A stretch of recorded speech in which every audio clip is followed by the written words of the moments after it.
This is a brief but descriptive guide to body shields in as close to 90 seconds as I can get it. There are currently 5 shields in the game. You have level 1 shields, level 2, level 3, level 4. Ignore these, they're not supposed to be here, and then you have gold shields. Shields level 1 through 4 have an evolution system built in. As I pick up the shield, you can see it says Next Evo 150 in the bottom left. That means 150 damage.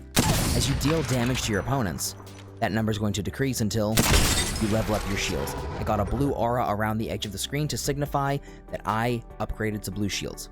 However, you should know that if you have a shield like mine that is partially broken and has 240 damage until the next Evo shield, and you swap it out for a full shield, like this one, your value is not going to carry over to that shield. Each shield holds onto that value individually.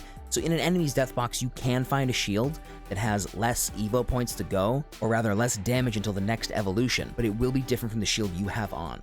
So consider shield swapping when you don't have the time or the resources to actually heal your shield. It's always better to be caught with full body shields, even if it's not as close to the next Evo, than no shields at all. White shields require 150 damage to level up, blue shields need 300, and purple requires 750.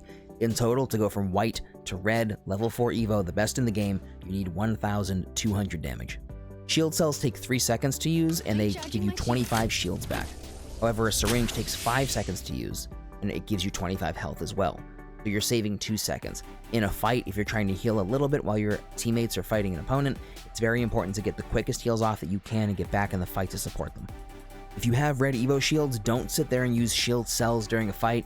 Use a battery. It's 5 seconds to get 125 shields back, and it is vastly worth it. The gold shield has a perk that I personally abuse as often as I can. I'm holding the Sentinel, a gun that has a special mechanic for amped shots if you load it with shield cells. If you look in the bottom right, it says 2 shield cells required. That's to charge it. However, if you have the gold body shields, one of the additional perks it has, it only requires 1 shield cell. This doesn't seem like much, but if you use the Sentinel as much as I do, it's really big, especially late game if heals are hard to come by. I'll leave a link to the Sentinel guide in the description below so you can check it out for yourself. One thing to note with the gold shields, it has a second perk allowing you to receive double the value of small heals. So if you use a shield cell, it's going to give you 50 shields. If you use a syringe, 50 to your health. While I can't show it properly here in the firing range, if you take damage from Caustic's gas traps or his Nox grenade being his ultimate, or the ring, that is applied directly to your health. It's not going to impact your shields at all. You can get knocked with full shields.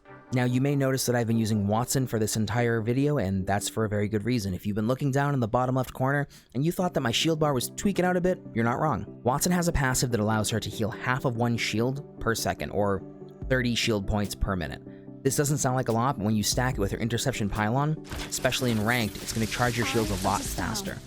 Now, I don't have someone here to show this next part to you, but if you perform a finisher on a downed opponent, it actually completely re-heals your shields. This is important to know because in a fight, if your teammates can cover you, you can perform a finisher, get your shields back faster than it takes to use a battery, but you also prevent that opponent from getting away and getting healed.